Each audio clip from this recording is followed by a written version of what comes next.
आप अगर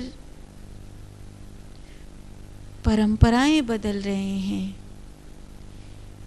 कि आज आप वैरागी में से सन्यासी में आ गए, सन्यासी में से वैष्णव में आ गए,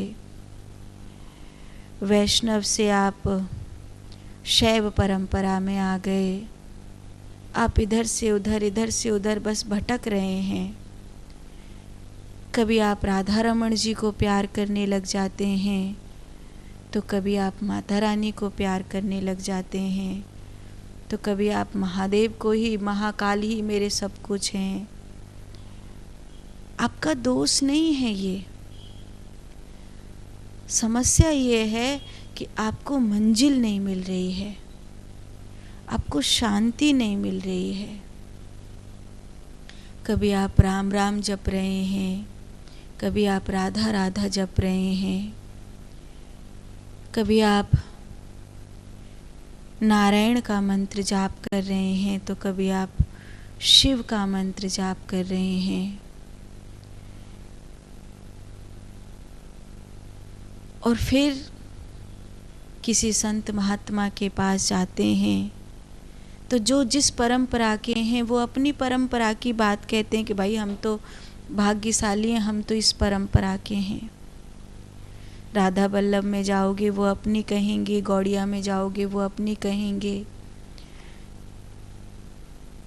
इस्कॉन में जाओगे वो अपनी कहेंगे, गुसाई जी की परंपरा में जाओगे वो अपनी कहेंगे, श्रीनाथ जी की परंपरा में जाओगे वो अपनी कहेंगे, दक्षिण भारत में चले जाओगे तो वहाँ कुछ और ही परंपराएं मिलेंगी।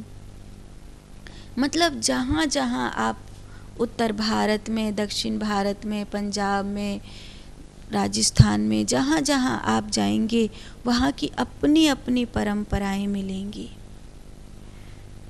मीरा वृंदावन में आई तो कुछ और मिला, मीरा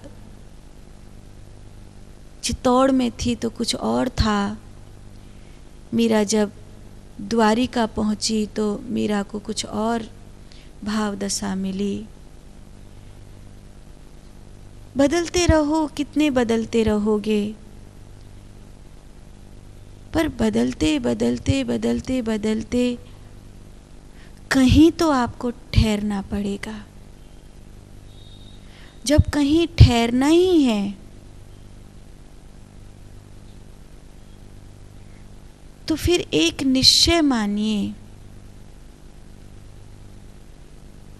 मैं ये बात आपसे क्यों कह रही हूँ?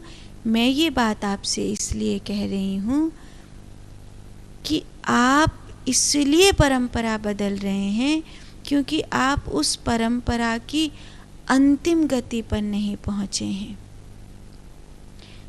ठहरना ज़रूरी है।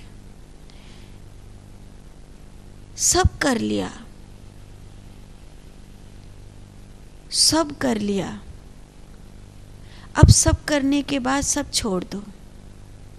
अर्थात अपनी करोड़ों राधा नाम जप लिए, अपनी करोड़ों राम नाम जप लिए, अपनी करोड़ों शिव नाम जप लिए, देवी के नाम जप लिए, नहीं मिली साधक को साध्य, नहीं मिला, नहीं मिला साधक को मंजिल, नहीं मिली, नहीं हुई साधना की पूर्णाहुति, नहीं हुई। अब क्या करेंगे? गाली देंगे भगवान को? परंपरा बदलेंगे? या जिसने आपको मंत्र दिया था उसको पाखंडी कहेंगे? मैं आपको ये कह रही हूँ कि जो आपने करोड़ों मंत्र जाप किए हैं, उन करोड़ों मंत्र में अब ध्यान को शामिल करो, ध्यान को शामिल करो। एक कहानी है, मेरे गुरुजी बहुत पहले इस कहानी को सुनाते थे कि एक बाप था जो रोज मंदिर जाता था, रोज राम का नाम लेता था और अपने बेटे से कहता था कि कभी मंदिर जाया कर, भगवान के घर जाया कर, कभी तो राम नाम लिया कर। तो वो कहता था कि पिताजी मैं एक बार में पूरा ही ले लूँगा। तो एक दिन बेटा भी लगभग 71 वर्ष का हो चुका था, बूढ़ा था, और बाप तो बहुत ही बूढ़ा था, वो तो 95-96 वर्ष की उम्र पार कर चुका था।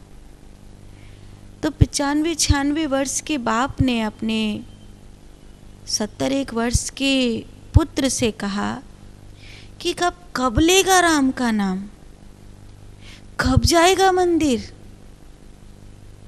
अब तो बूढ़ा हो चला। कहता है एक बार में ले लूँगा, वो एक बार कब आएगी? तो उसने कहा ठीक है, आप कहते हैं तो आज ही ले लेता हूँ। और वो मंदिर गया, उसने भगवान के आगे हाथ जोड़े और राम का नाम लिया। बहुत देर हो गई, लौट के आया ही नहीं मंदिर से। तो बूढ़ा 95-96 वर्ष का बूढ़ा बाप, उसने अपने घर के कर्मचारियों से कहा, अरे जाओ तो देखो तो सही क्या हुआ। सुबह का गया, लौट के आया ही नहीं। इधर मंदिर से एक आदमी भागता हुआ चला आ रहा है और वो बोला, बाबूजी अनर्थ हो गया। क्या हुआ? आपके पुत्र नहीं रहे। 96 बरस का बूढ़ा बाप गया। क्या हुआ? बोले आए, हाथ जोड़े, राम जी का नाम लिया और बस। वो तो प्राण छोड़ दिए। तब उस बूढ़े बाप को याद आई कि उसने कहा था कि एक ही बार में पूरा ले लेंगे। ये कहानी कहती है कि हम ध्यान में प्रवेश नहीं किए, इसलिए हमारा नाम भी अधूरा रह गया, हमारा काम भी अधूरा रह गया, हमारा धाम भी अधूरा रह गया और हमारी भाव दशा भी अधूरी रह गई।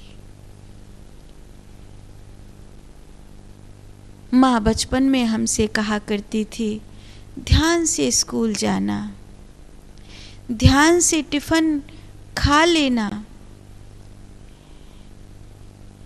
ध्यान से पढ़ाई करना।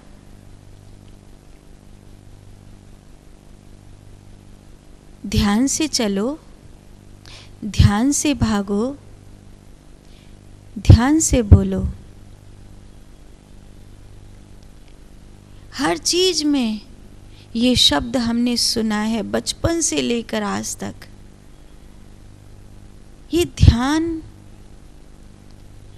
ध्यान ही नहीं लगा आज तक।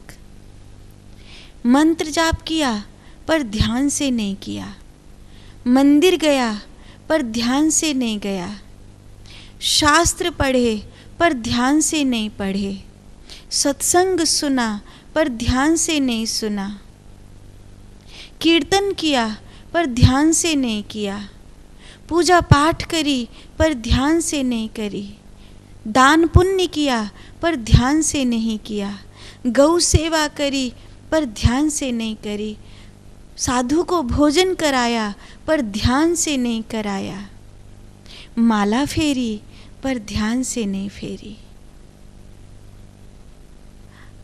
मैं आपसे ये कह रही हूँ कि अगर किसी परंपरा को बदलने की नौबत आए, कभी ऐसा समय आए कि मुझे परंपरा बदलनी पड़ेगी, तो उस परंपरा को बदलने की बजाय उस परंपरा में जो बताया गया है उसे ध्यान से करना। और सब कुछ छोड़ कर करना, कुछ पकड़ कर नहीं। संसार को छोड़ देना, अपनी मैं को छोड़ देना, अपने गुण धर्म को छोड़ देना, अपनी बुराई को छोड़ देना, सब कुछ छोड़ देना, फिर उस परंपरा में ध्यान से आगे बढ़ना।